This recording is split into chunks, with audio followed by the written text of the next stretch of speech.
Hello class, today I am going to teach about the subject accountancy class 2 11 chapter 21. The name of the chapter is financial statement. In this chapter we will discuss about the meaning of financial statement, user of the financial statement, meaning, needs and preparation of the and trading accounts, profit and loss account and balance sheet. Difference between the trial balance and balance sheet. Meaning of financial statement. Financial statement refer to such a statement which report the profitability and financial position of the business at the end of accounting period. The term financial statement include at least two basic statements which are under income statement, that is a trading and profit and loss account which show the result of the business operation during the accounting period, and second, a statement of financial position, balance sheet, which show the financial position of an enterprise at a specific point of time. तो financial statement क्या है? एक ऐसा statement है जो कि किस प्रॉफिटेबिलिटीज and financial position business की अकाउंटिंग पीरियड के एंड पर क्या करता है? रिपोर्ट करता है। कोई भी अकाउंटिंग पीरियड जैसे 2021 से 22 है तो उस अकाउंटिंग पीरियड में फाइनेंशियल पोजीशन क्या है उस ऑर्गेनाइजेशन की, बिजनेस की, और उसकी प्रॉफिटेबिलिटीज़ क्या है उसको शो किया जाता है। दूसरी इम्पॉर्टेंट चीज़, किसी एक पॉइंट पर, point of the time,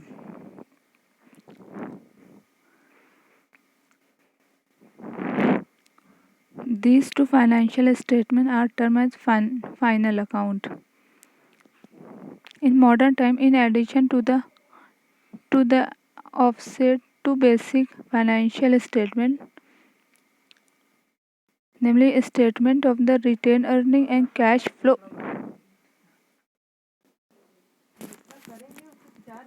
Financial.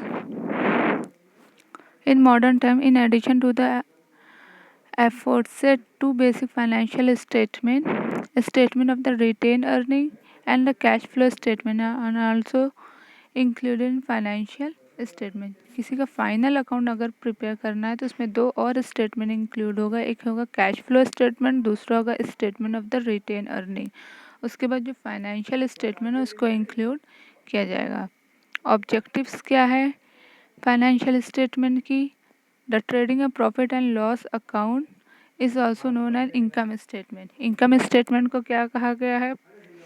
Profit and loss account. Trading and profit and loss account is known as, is another name is income statement.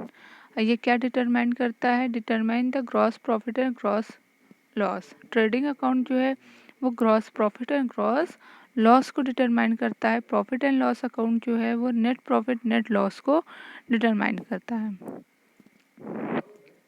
किसी एक बेसिक अकाउंटिंग पीरियड में है कितना नेट प्रॉफिट हुआ, net loss हुआ, उसको profit and loss account से easily ascertain किया जा सकता है. Comparing with the previous years profit, इस ग्रॉस प्रॉफिट और net profit of for a following period can be compare with that of the previous year profit. तो previous year profit से compare किया जाता है जिससे कि इजीली डिटरमाइन किया जा सके कि बिजनेस जो है वो प्रोग्रेस कर रहा है पर प्लान और not. Detail of expenses and losses. जितने एक्सपेंसेस हैं ट्रेडिंग अकाउंट में सारे डायरेक्ट एक्सपेंसेस रिकॉर्ड किए जाते हैं और प्रॉफिट एंड लॉस अकाउंट में इनडायरेक्ट एक्सपेंसेस रिकॉर्ड किए जाते हैं. ये हेल्प करता है कि how expenses can be control and source of income can be increase. कि किस तरह से हम एक्सपेंसेस को कंट्रोल कर सकते हैं और सोर्स ऑफ इनकम को क्या किया जा सकता है? इंक्रीज किया जा सकता है.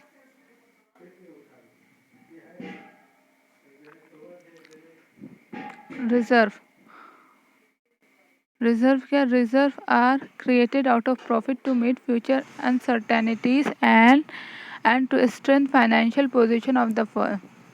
The amount set aside a reserve depend upon the net profit earned. तो रिजर्व क्या है? जो कि एक कुछ फ्यूचर के अनसर्टेनिटीज़ होती है बिजनेस में। बिजनेस जो है पूरी तरह से रिस्क में इन्वॉल्व है, इसीलिए जो फ्यूचर में अनसर्टेनिटीज़ है उसको मीटअप करने के लिए प्रॉफिट का हर साल जो है प्रॉफिट से कुछ अमाउंट जो है वो क्या किया जाता है, रखा जाता है। उसी अमाउंट को कहा गया है रिजर्व करना। Accounting ratio for financial analysis, ratio are calculated with the help of trading and profit and loss account.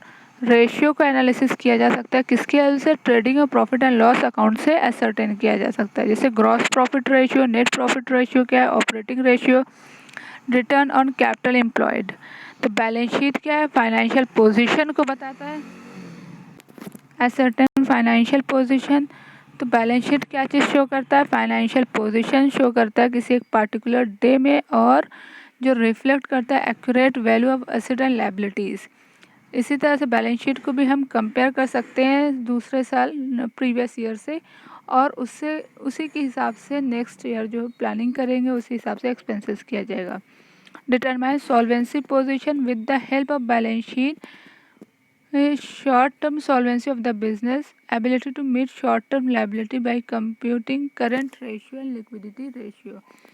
Current और लिक्विडिटी रेशियो के थ्रू जो है शॉर्ट टर्म लायबिलिटीज़ को, सॉल्वेंसी को जो है वो आसानी से डिटरमाइन किया जा सकता है। जैसे लॉन्ग टर्म सॉल्वेंसी के लिए डेप्ट इक्विटी रेशियो है, प्रोप्राइटरी रेशियो है, इसके थ्रू जो है लॉन्ग टर्म सॉल्वेंसी को डिटरमाइन किया जा सकता है। और बैलेंस शीट इन्हीं को हेल्प करती है। User of the financial statement का यूज़र कौन है, तो सबसे पहले ओनर और प्रोप्राइटर्स हैं, वो इसका यूज़ करते हैं। वो देखते हैं कि कितना प्रॉफिट हो रहा है, लॉस हो रहा है, कहाँ मैक्सिमम रिस्क है, किस हिसाब से। मैनेजमेंट जो है वो बहुत इंपॉर्टेंट रोल है, वो चेक करती है efficient employment resources, financial health of the firm, operation जितने हैं, performance of employees, internal control, finance, profitability, self sufficiency and human resources. इन सारी चीज़ों को मैनेज करना, इंक्रीज़ करना, एवेल्यूएट करना, ये मैनेजमेंट के थ्रू होता है। और ये फाइनेंशियल स्टेटमेंट से इजीली पता चल जाता है कि एक पर्टिकुलर अकाउंटिंग पीरियड में एक जो है अकाउंट्स जो है या हमारे फाइनेंशियल स्टेटमेंट किस हिसाब से चल रहे। ट्रेड क्रेडिटर्स कौन होते हैं, ट्रेड क्रेडिटर्स ये the trade creditor may be understood as a supplier from still to receive payment of their goods and services from the concern business. तो ट्रेड क्रेडिटर को हम ये कर सकते हैं कि जो एक सप्लायर होते हैं, जो डील करते हैं, जो रिसीव करते हैं पेमेंट्स को गुड्स एंड सर्विसेज से किसी भी कंसर्न बिजनेस से। This is not only the immediate capacity of the firm to meet the obligation but also know about the profitability to meet in the future obligations. तो यही सारी चीज़ है। Trade credit lenders जो है हमारे, जो lenders कौन होते हैं, lender provide the firm with long term credit. Lenders जो है हमारे फर्म को लॉन्ग टर्म क्रेडिट प्रोवाइड करते हैं, और इसी फाइनेंशियल स्टेटमेंट से समझ जाते हैं कि प्रॉफिट होगा कि लॉस होगा, कि हमारा पैसा रिटर्न होगा कि नहीं। एम्प्लॉयज़ और लेबर यूनियन, वो भी फाइनेंशियल स्टेटमेंट के हिसाब से ही उनके साथ भी ट्रीटमेंट होता है, और वो अपने चीज़ों को उस हिसाब से करते हैं। इकोनॉमिक रिसर्च, इकोनॉमिक्स और रिसर्चर जो होते हैं वो भी एनालाइज करते हैं। गवर्नमेंट है और टैक्सेशन अथॉरिटीज़ है, ये सारे लोग जो हैं इनको, ये फाइनेंशियल स्टेटमेंट के यूज़र्स हैं। इनकम स्टेटमेंट, इनकम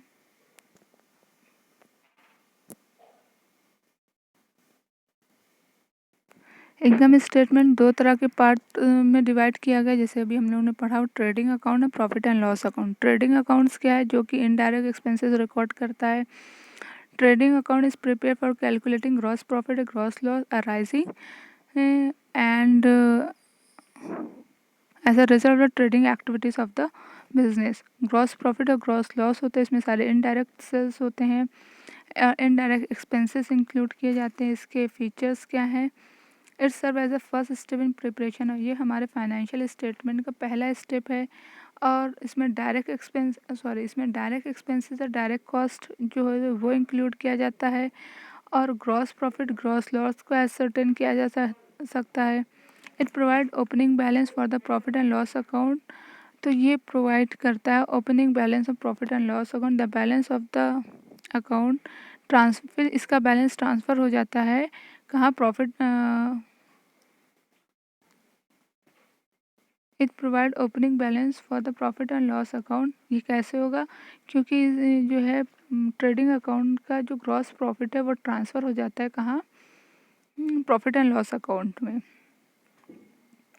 अब इसके पर्पस और नीड्स क्या है। It determine the gross profit gross loss of the business which difference between the net cell and cost of goods sold. तो ये डिटरमाइन करता है gross profit gross loss of the business, और जिसके differences से जो है नेट सेल और कॉस्ट ऑफ गुड्स को एसरटेन किया जा सकता है। It provide information about the direct expenses, जो कि परचेज से मैन्युफैक्चरिंग ऑफ द गुड्स में खर्च हुआ हो उसको, इससे रिलेटेड इंफॉर्मेशन प्रोवाइड करता है। And compare the closing stock with the previous year, closing stock से प्रीवियस ईयर की क्लोजिंग स्टॉक से कंपेयर किया जाता है। ड्रॉट द वेरियस एनालिसिस, फिर उस हिसाब से एनालिसिस किया जाएगा, specially if it's exhibit an increase trend. To study the ratio of the gross profit and if it showed a decreasing trend it take the safeguard. अगर इसको इससे study करते हैं ग्रॉस प्रॉफिट का रेशियो, और फिर उसके बाद अगर ये एक सही डायरेक्शन में नहीं मिलता, ये सही रिजल्ट नहीं मिलता, तब जा कर के एक सही सेफगार्ड लिया जाता है। अब यहाँ पे हम लोग जो है इसके डेबिट साइड पे क्या क्या आइटम्स शो करेंगे। तो वो ओपनिंग स्टॉक है, ओपनिंग स्टॉक रॉ मटेरियल का, opening stock work in progress semi finish goods का होगा, और opening stock of the finish good. तो ये सारी चीज़ में रिकॉर्ड किया जाएगा। अगर ओपनिंग स्टॉक हमारे ट्रायल बैलेंस में अपीयर हुआ है and it is debited to the trading account, तो इसको शो करेंगे first item of the debit side of the trading account. तो ट्रेडिंग अकाउंट में डेबिट साइड ये शो होगा। Return, purchase return and return, purchase and purchase return. Purchase return जो है, purchase account जो हमारा डेबिट साइड के ट्रायल बैलेंस में शो किया जाता है, और परचेज रिटर्न अकाउंट जो वो क्रेडिट साइड शो किया जाएगा। इसका अपोजिट है कि जब हम लोग ट्रेडिंग अकाउंट बनाएंगे तो इसका डेबिट साइड में परचेज से माइनस कर देंगे परचेज रिटर्न, और जो भी टोटल आएगा वो हमारे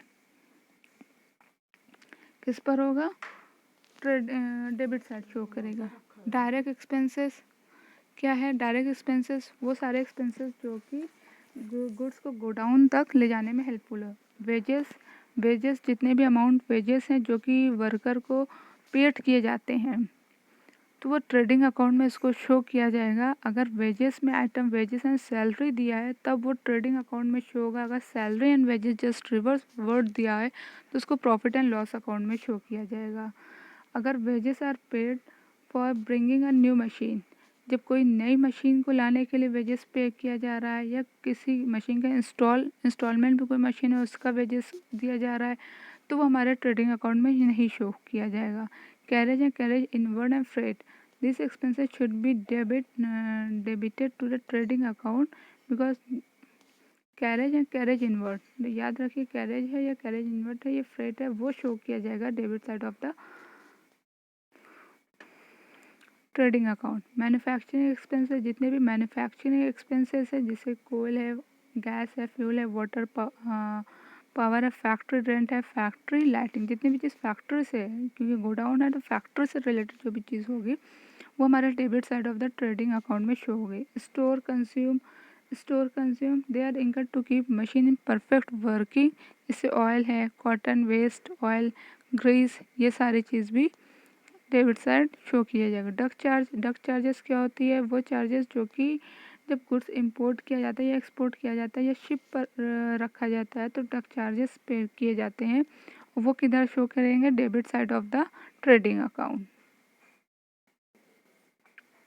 अगर कोई इंस्ट्रक्शन नहीं दिया हुआ है तब उसको डेबिट साइड शो किया जाएगा। रॉयल्टी क्या है, जब कोई भी ओनर जो है वो माइन लेते पेटेंट यूज़ करते हैं तो वो रॉयल्टी पे करते हैं। वो रॉयल्टी जो है वो ट्रेडिंग अकाउंट में रॉयल्टी अगर इंक्रीज़ कर रहा है सेल ऑफ द प्रोडक्शन, तब उसको ट्रेडिंग अकाउंट में जो है रिकॉर्ड किया जाएगा। अगर क्वेश्चन में ये दे दिया गया कि रॉयल्टी जो है वो बेस है सेल पर, तो वो रिकॉर्ड किया जाएगा प्रॉफिट एंड लॉस अकाउंट में। सिमिलरली रॉयल्टी दिया रहेगा, उसमें ये इंस्ट्रक्शन लिखा होगा कि ये इंक्रीज करता है सेल ऑफ प्रोडक्शन को, तब ट्रेडिंग अकाउंट में रिकॉर्ड किया जाएगा। इसी तरह से क्रेडिट आइटम क्या, सेल एंड सेल रिटर्न, तो सेल में से सेल रिटर्न को माइनस करके उसको हम क्रेडिट साइड ट्रेडिंग अकाउंट में शो कर सकते हैं। क्लोजिंग एंड इन्वेंट्रीज, अगर क्लोजिंग हमारा ट्रायल बैलेंस में शो नहीं हुआ, इसका मतलब कि जब ट्रायल बैलेंस को प्रिपेयर किया जा रहा था उस टाइम जो है ट्रेडिंग अकाउंट क्लोजिंग अकाउंट नहीं प्रिपेयर था, तो उसके बाद हम जो है क्लोजिंग स्टॉक को अपने ट्रेडिंग अकाउंट में शो कर देंगे। अगर शो किया गया, अगर ट्रेडिंग बैलेंस में क्लोजिंग स्टॉक है, तो उस क्लोजिंग स्टॉक को फिर हम जो है ट्रायल बैलेंस में शो है क्लोजिंग स्टॉक क्लोजिंग, तो इसमें ट्रेडिंग में नहीं शो किया जाएगा, वो चला जाएगा बैलेंस शीट में, बैलेंस शीट के एसेट साइड अपीयर होगा।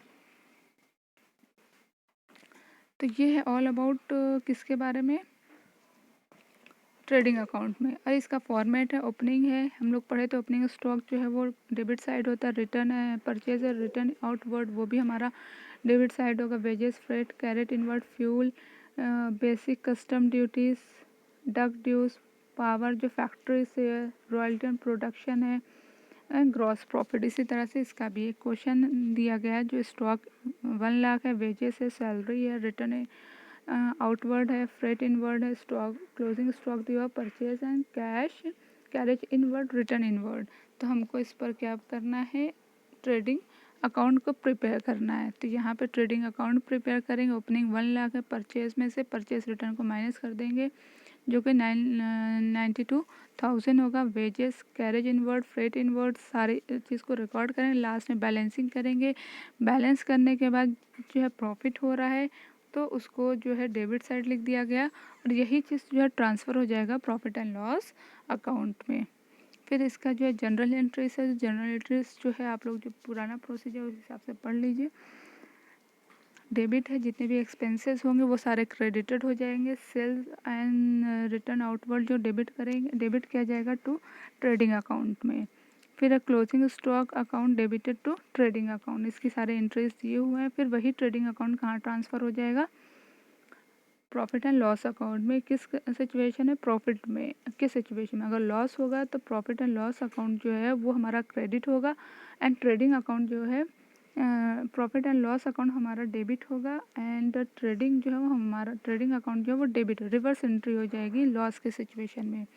I hope you can understand this. You have any doubt you can ask me question. Thank you.